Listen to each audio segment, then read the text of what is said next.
Salihun fi mithli hadhihi da'wat wal munasabat khususan la sahibul muallif al-kitab Syekh Syekh Ash'ari wa ila Nabi Muhammad sallallahu nawayna ta'lim wa ta'allum wal ibadah wa naf'a wal intifa' wa tadhakkur wa tadhkir wa ila Nabi Muhammad sallallahu al-Fatihah.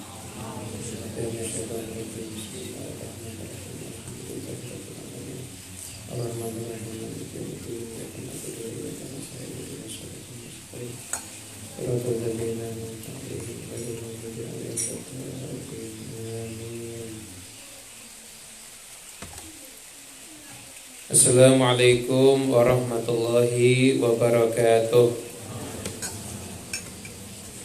Bismillah, innal hamdalillah nahmaduhu wa nasta'inuhu wa nastaghfiruh wa na'udzu billahi min syururi anfusina wa sayyiati a'malina may yahdihillahu fala mudilla lahu wa may yudlil fala hadiya lahu. Allahumma salli wa sallim ala sayyidina Muhammadin miftahi babi rahmatillah adada ma fi ilmillah salatan wa salaman daimaini bidawami mulkillah wa ala alihi wa sahbihi wa man walah wa man tabi'a sunnatahu wa qtada bihudah ila yaumil liqa'illah, amma ba'du.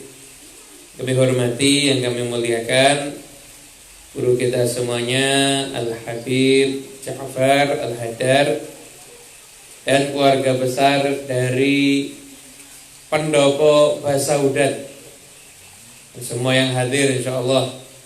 Semoga semuanya dapat berkah insyaallah. Cuaca hujan tapi masih semangat ngaji, semangat cari ilmu. Semoga insyaallah ini tandanya kita orang yang dipilih sama Allah. Kita adalah orang yang mencintai kebaikan dan mencintai orang-orang yang baik. Kita lanjut lagi. Ini suara saya jelas ya? Jelas. Untuk yang lihat live streaming, suara saya jelas apa enggak? Tolong diinfokan yang lihat live streaming. Tulis di kolom komentar boleh. Ya, ini sekarang ngajinya kan kita nih harus dengan dunia maya juga ya. Jadi biar pahalanya tambah banyak insyaallah. Nah, saya lanjut. Ini masih hadis tentang keutamaan ilmu. Hadis ini kayaknya yang pertemuan sebelumnya mungkin udah dibaca, tapi mungkin mau saya ulangi lagi karena ada yang baru saya dapat tadi ketika saya barusan baca. Wa qala sallallahu alaihi wasallam ma 'ubidallahu bi syai'in afdala min fiqhin fid din wala faqihun wahidun asyaddu 'ala syaitani min alfi 'abid. Tidak ada yang menunjukkan kita ini tidak ada cara menyembah Allah yang terbaik daripada pendalaman terhadap ilmu agama. Jadi ini cara Jawi mawon nggih. Cara nduduhaken nek kita niku ngawula dhateng Gusti Allah, nggih kita niku nggih ngaji ilmu agama. Itu adalah cara menunjukkan penghambaan diri kita kepada Allah adalah kita mempelajari ilmu agama. Sebabnya apa? Karena yang namanya nyembah Allah itu ada aturannya. Gak bisa kita ibadah itu gak pakai aturannya, gak bisa. Kenapa kok cara nyembah Allah ada aturannya? Allah Subhanahu wa taala menurunkan Al-Qur'an, menurunkan hadis Nabi Muhammad sallallahu alaihi wasallam. Aturan-aturan itu adalah aturan yang mengatur cara kita untuk beribadah, menyembah. Sebenarnya paling enak itu kalau terjemah ibadah itu paling enak pakai bahasa Jawa. Ngawulo itu kan paling enak nggih. Ngawulo sama Gusti Allah itu ya ngikuti aturan ilmu. Contoh nih. Ada orang seneng sama jenengan, tapi nggak ngikuti aturannya jenengan, nggak ngikuti apa yang jenengan inginkan. Kira-kira dalam mewujudkan rasa cintanya kepada jenengan, sempurna apa banyak kekurangannya? Banyak kekurangannya. Umpama jenengan mau dijamu sama orang, saya diundang makan sama Habib Ja'far. Saya mau pengajian daerah Semarang, Habib Ja'far mampir, saya siapkan makan siang. Habib Ja'far itu kira-kira nyiapkan makan siang yang beliau suka atau yang saya suka? Kira-kira disiapkan yang saya suka. Sepengetahuan saya Habib Muhammad ini kayaknya sukanya kebuli, siapkan kebuli. Kayaknya sukanya sop, siapkan sop. Kayaknya sukanya sayurnya pecel, siapkan pecel. Tidak mungkin Nabi Ja'far terus, saya tuh sukanya nasi goreng, siapkan nasi goreng. Geprek, sukanya saya itu. Habib Muhammad mau saya ini, enggak mungkin. Orang yang mau disukai. Kita kan sama, kita ibadah sama Allah itu ya kita ngikuti aturannya Allah, bukan ngikuti selera kita. Ada kejadian yang terjadi sama Imam Al-Asmu'i. Ini beliau waktu itu jalan, beliau menyaksikan ada orang ini ngambil buah gitu, nyolong buah, mencuri, diambil buahnya. Setelah itu lihat ada pengemis dikasihkan. Sama Imam Al-Asmu'i ditanya, kamu kok maling? Terus kamu sedekah? Gimana kamu ini? Kata beliau, saya mencari pahala. Gimana? Iya, saya maling, dosa 1. Saya sedekah, al-hasanatu bi asyri amthaliha. Kebaikan dilipat gandakan 10. 10 amal soleh kurangi dosa 1, saya dapat pahala 9. Jadi hitung-hitungan model pasar ini ya. Kata Imam Al-Asmu'i, ngawur kamu sedekah, kamu maling, kamu dosa. Kamu sedekah pakai hasil maling, sedekahmu tidak diterima oleh Allah Subhanahu wa ta'ala. Dosamu maling tidak bisa kamu tebus dengan istighfar. Kamu harus minta maaf dengan orang yang hartanya kamu ambil. Gitu ya? Iya. Makanya ibadah itu tidak bisa pakai hitung-hitungan hawa nafsu. Ibadah itu harus ngikuti aturan. Siapa yang ngatur? Ya Allah dan Rasulullah Sallallahu Alaihi Wasallam. Itu aturannya. Aturannya kita setiap hari 5 waktu harus sholat. Sholat itu memang tujuannya agar kita ingat sama Gusti Allah. Bisa tidak kita buat aturan sendiri? Tidak usah sholat, yang penting ngeling. Yang penting kita ingat Allah. Kalau kita sudah makomnya ingat sama Allah, kita sudah tidak perlu sholat lagi. Ada ini. Ini aliran-aliran model begini sekarang ini paling banyak aliran model aneh-aneh. Soalnya apa? Mesti laku. Jadi dengan cari imam masjid yang istiqomah itu tidak begitu disenangi, tidak begitu dianggap hebat.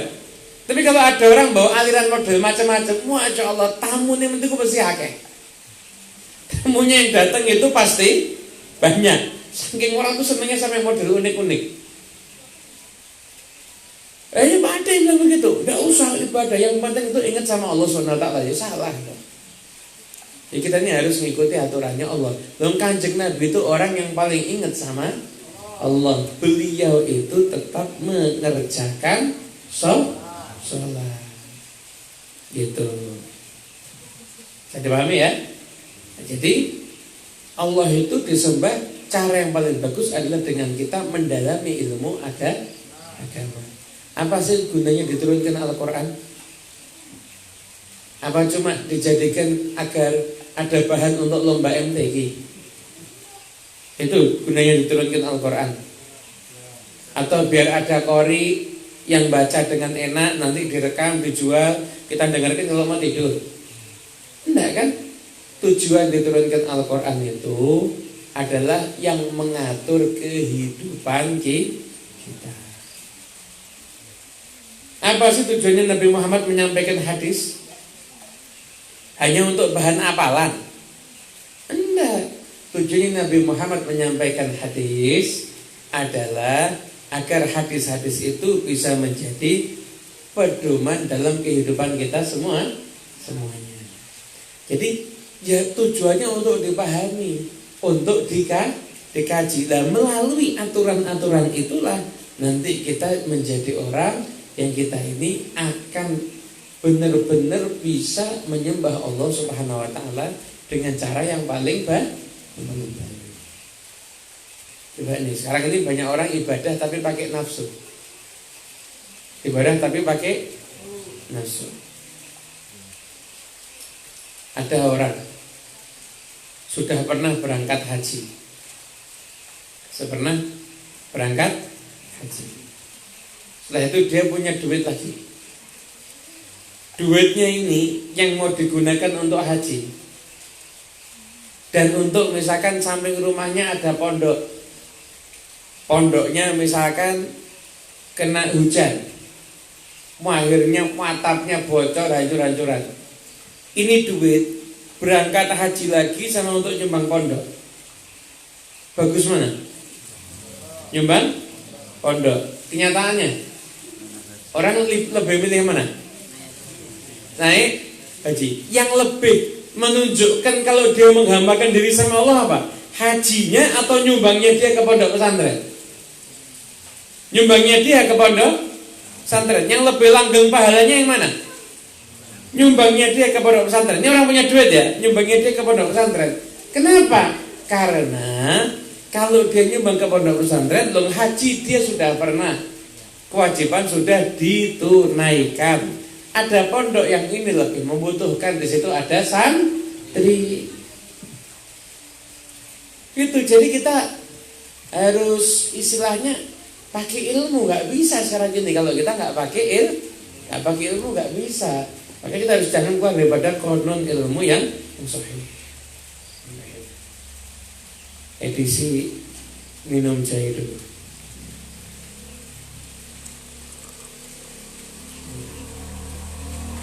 Untuk para pemirsa di rumah, kelihatannya kalau dari layar seperti saya minum dengan tangan kiri karena efek mirroring, tapi saya minumnya dengan tangan kanan. Jadi beda sudut. Jadi itulah manfaatnya kalau kita ini ngaji. Ini sekarang kalau ada apa-apa sikapi semuanya itu dengan ilmu. Kalau tidak paham nanya. Kalau tidak paham nanya. Ada satu permasalahan dari dulu sampai sekarang. Sampai banyak ulama yang istilahnya niteni. Ulama yang niteni. Apa? Banyak orang, maaf, dia itu terutama ini maaf ya, wanita. Perempuan itu kalau bab haid ada masalah, itu jarang ada yang mau nanya. Jadi ustaz lah semuanya, ustaz. Langsung ini atau yang ini, orang sholat. Terus sampai ada satu kitab judulnya kitab Fathul Mu'in. Itu kitab fikih, semua bab fikih dibahas, bab haidnya tidak dibahas atau hanya sangat sedikit. Ditanya ketika itu, kenapa kok nggak bahas bab haid? Ar-rijal mayahid, wan nisa matasal. Yang laki nggak haid, yang perempuan tidak ada yang mau nanya. Nggak usah tak bahas kalian, wis tasakno. Jadi kalau kita itu nggak tahu, maka kita itu nanya. Nanyanya sama ulama yang jelas. Jangan dikit-dikit nanya sama Mbah Google. Nanya sama Mbah Google Anda pusing. Coba Anda lihat Mbah Google, hukum tahlilan, ada berapa macam hukum di sana? Pusing apa enggak? Pusing kan?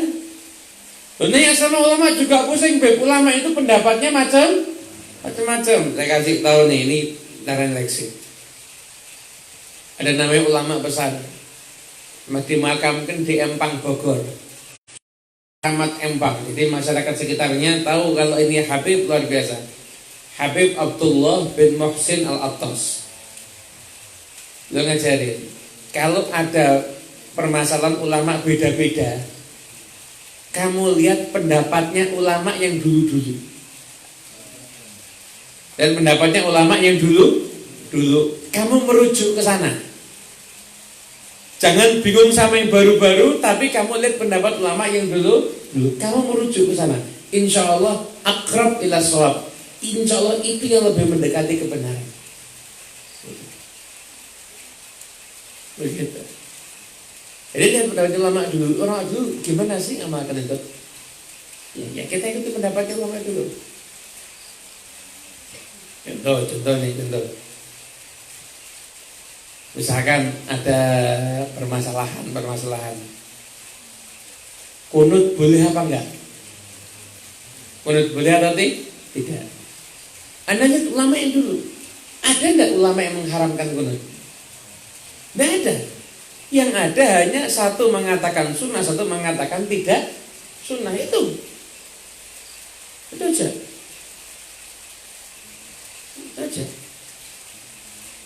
Masalah ini kan lagi rame no hijab day, hari tanpa hijab. Itu ada sampai perempuan katanya tuh membakar hijabnya di hari itu. Na'udzubillah min. Gimana hukumnya perempuan itu rambutnya? Rambut perempuan itu adalah termasuk aurat. Anda lihat semua pondok NU yang dipakai kitabnya apa sih? Ngaji Safinah. Terus Fathul Qorib, Takrib, dan Fathul Mu'in. Ada yang Minhajut Talibin. Anda lihat semua empat kitab ini, semua pendapatnya gimana? Rambut itu termasuk aurat. Berarti rambut ini bagian yang wajib ditutup. Lah ulama beda pendapat di wajah dan telapak tangan. Wajib tutup apa enggak? Mazhab Syafi'i wajib tutup. Mazhab Imam Abu Hanifah enggak apa-apa, dengan catatan aman daripada fitnah. Jadi kalau misalkan ada perempuan yang sangat cantik, tetap wajib tutup. Mazhab Imam Abu Hanifah. Perempuan yang sangat cantik, mungkin lewat yosak kampung mendelik kabeh. Tutup. Betul, ini bisa menimbulkan fitnah. Banyak istri yang deg-degan kalau suaminya lihat ini perempuan lewat ya. Itu gitu. Ini lihat ulama dulu. Lalu catatan jelas. Itu pendapat fikih macam-macam. Betul, pendapat fikih macam-macam. Kalau Anda mau ikut pendapat fikih, ada pendapat fikih maaf, laki-laki auratnya hanya kubul dan dubur. Amal no, praktek no coba Jumatan. Tidak disangka wong edan. Nah, tidak semua tidak semua pendapat bisa kita katakan itu satu hal yang diterima. Berarti ini ada khilaf. Benar. Kalau semua pendapat dikatakan itu ada khilaf, repot nanti sampai. Sayyidina Ali menurut sebagian khawarij beliau dianggap kafir. Jadi dia menganggap itu ada khilaf terhadap keimanan Sayyidina Ali. Ya bahaya akidah kita. Loh ini yang pertama kali sholat jadi makmumnya Kanjeng Nabi Muhammad sallallahu alaihi wasallam kok. Paham ya? Sebagian lagi Rafidhah ada yang mengkafirkan Sayyidina Abu Bakar dan Sayyidina Umar. Yang lagi enggak. Berarti dia bisa mengatakan itu ada pendapat yang mengatakan Sayyidina Abu Bakar dan Sayyidina Umar kafir. Berarti kalau gitu kita nyatakan khilaf terhadap keimanan Sayyidina Abu Bakar dan Sayyidina Umar. Wah, bisa begitu. Ini tidak semua pendapat kalau muncul itu dianggap khilaf. Kalau pendapat itu keluar daripada ijma konsensus para ulama, maka pendapat itu langsung ditolak. Begitu. Nanti yang belum jelas bisa ditanyakan di sesi tanya jawab. Saya ngomong begini ya dasarnya ilmu. Kalau mau dipertanyakan bisa kan. Wala faqihun wahidun asyaddu 'ala syaitan min alfi 'abid.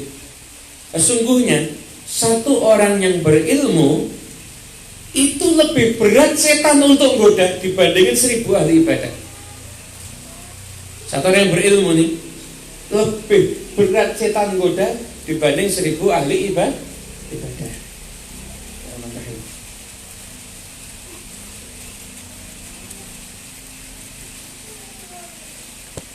Ya. Jadi gini, tugasnya setan itu apa sih? Dunia ini cari bolo untuk diajak nemeni dia masuk neraka. Lah kira-kira jenengan mau jadi bolonya apa enggak? Tapi nih bolonya setan enak. Di dunianya koyo-koyo enak. Riba ya enggak usah mikir. Misalkan punten zina ya enggak usah mikir. Selingkuh enggak usah mikir. Jadi bolonya setan enak. Udah ada aturan, subuh rasa tangi sholat. Jadi temennya setan. Nah, sekarang ini setan itu ngadepi 1000 ahli ibadah, setan enteng. Kenapa? Gampang nih ahli ibadah. Tapi kalau orang alim satu susah. Itu pernah dikisahkan Syekh Abdul Qadir Al-Jilani. Beliau itu tengah-tengah ibadah munajat muncul asap.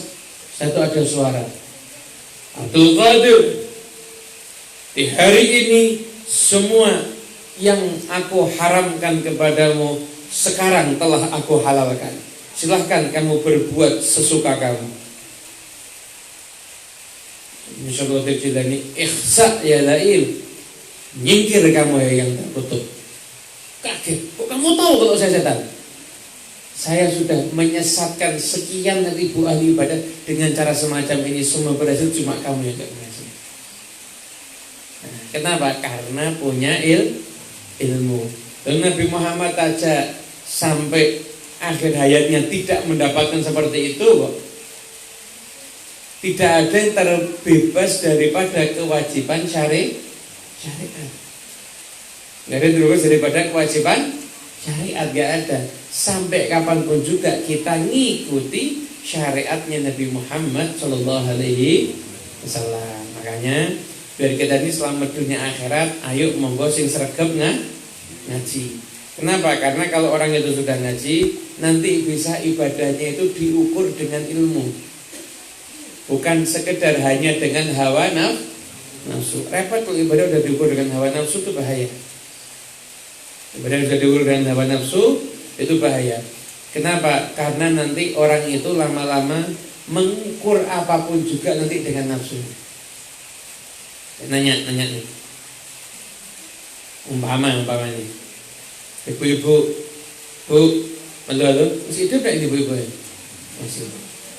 Bu, jenengan mau berangkat pengajian. Terus suaminya minta dikeroi. Itu yang lebih ibadah yang mana? Ngerok, iya Pak. Ngaji. Hah? Kok jawabannya ragu-ragu? Ngerok iya apa ngaji? Loh, bagi istri yang lebih ibadah ngerok. Tapi bagi suami milih memaksa istrinya ngeroi atau membiarkan istrinya ngaji, yang lebih ibadah yang mana? Membiarkan istrinya ngaji. Saya puasa, ada orang puasa sunnah istiqomah Senin Kemis 10 tahun tidak pernah bolong. Suatu hari Kemis suruh nemeni ibunya sarapan.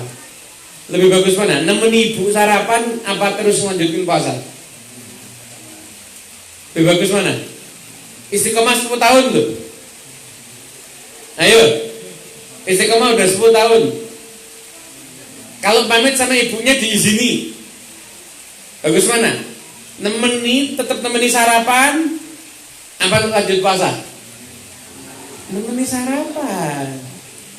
Kenapa? Puasamu belum tentu ada ridha Allah. Tapi kamu nyenengkan orang tua, ridha Allah fi ridha walidain. Ridhonya Allah ada pada ridhonya kedua orang tua. Makanya saya bilang jangan pernah ngeremehkan birrul walidain. Anak-anak muda terutama Anda pengajian begini, jaminan dapat ridho Allah belum tentu. Insya Allah ilmu dapat. Tapi Anda datang sama ibu, Bu, apa yang bisa saya bantu, Bu? Ya nak, tolong belikan gula. Dari Anda berangkat beli gula sampai Anda kembali, Anda niat nyenengkan orang tua, selama itu Anda dapat ridhonya Allah. Selama itu Anda dapat ridhonya Allah SWT. Keajaibannya yang masih hidup ada di sekitar kita adalah orang tua kita semuanya. Makanya manfaatkan yang masih ada orang tuanya. Kalau udah nggak ada ya doakan ya. Masih ada manfaatkan, senangkan orang tuanya. Keluarkan harta kita, keluarkan apa yang kita punya, korbankan hati orang. Wah, insya Allah nanti kita dapatin berkah dunia wal akhirah. Amin ya rabbal alamin. Yuk selanjutnya tanya jawab, silakan. Monggo siapa yang mau nanya? Bapak-bapak atau ibu-ibu yang mau bertanya. Mau bertanya silakan. Ayo. Materi sama atau boleh bebas? Bebas. Monggo. Lewat HP nomor apapun. Ya, melewat HP boleh. Nanti dibacakan sama Beb Ja'far. Ada mic lagi? Ada apa? Ada melewat HP. Ini kalau tidak ada, saya buka pertanyaan ke pemirsa di rumah loh nanti. Monggo ada. Ya, silakan. Assalamualaikum warahmatullahi wabarakatuh. Waalaikumsalam warahmatullahi wabarakatuh. Izin bertanya, Monggo. bahwasanya menuntut ilmu itu kewajiban bagi setiap umat manusia. Terus setelah kita mendapatkan ilmu, apa juga kewajiban untuk mengamalkan atau boleh dimiliki sendiri? Ya. Sekian, terima kasih. Wassalamualaikum warahmatullahi wabarakatuh. Jadi apa kewajiban kita kalau kita sudah mendapatkan ilmu? Kalau kita sudah mendapatkan ilmu, tentunya kewajiban adalah mengamalkan. Mengamalkan itu juga ada bentuknya dengan mengajarkan dan mengajarkan. Ajari orang. Contoh nih. Anda tadi kan udah dengar masalah kunut ya. Ada yang nanya, kunut ini jane itu apa ora toh? Sebenarnya boleh apa enggak? Anda nanti jawab gini. Saya tuh kemarin ngaji saya dengar kunut itu ada yang bilang sunnah, ada yang bilang enggak. Tapi kalau masyarakat Indonesia ini kan mazhabnya Syafi'i dari zaman Wali Songo sampai sekarang. Nah, Imam Syafi'i itu mengatakan kunut itu hukumnya sunnah, berarti kita membawa kunut. Lalu imamnya nggak kunut, ya udah kalau kita nggak kunut sekalipun, maka tetap sholat kita itu hukumnya sah. Oh gitu ya, iya itu mengajar kan. Itu juga yang penting ibadah, ngaji itu orang penting. Oh jangan, ibadahmu bisa nggak benar kalau kamu nggak tahu ilmunya. Pernah ada dikisahkan dulu ada orang ibadah sekian puluh tahun, saking rajinnya ibadah, sampai ketika itu terkenal ini orang ahli ibadah tinggal di gua. Wah datang orang awam datang, akhirnya ulama penasaran datang juga ke sana. Ketika ulama ini datang ke sana ngobrol-ngobrol, kata orang ini ya memang mungkin ahli ibadah, tapi kok nanti biasa-biasa aja sih. Ternyata orang ini baru ketahuan, ternyata orang ini dia itu pernah nggak sengaja nginjek anak tikus cimbil mati, saking nggak tegonya dibungkus kantongi kalau salah. Nah bangkai itu najis apa enggak? Dibawa sholat kira-kira gimana? Sah apa enggak? Ya, sah dijelaskan sama ulama tadi beserta dalilnya, nangis yang ibadah. Dia udah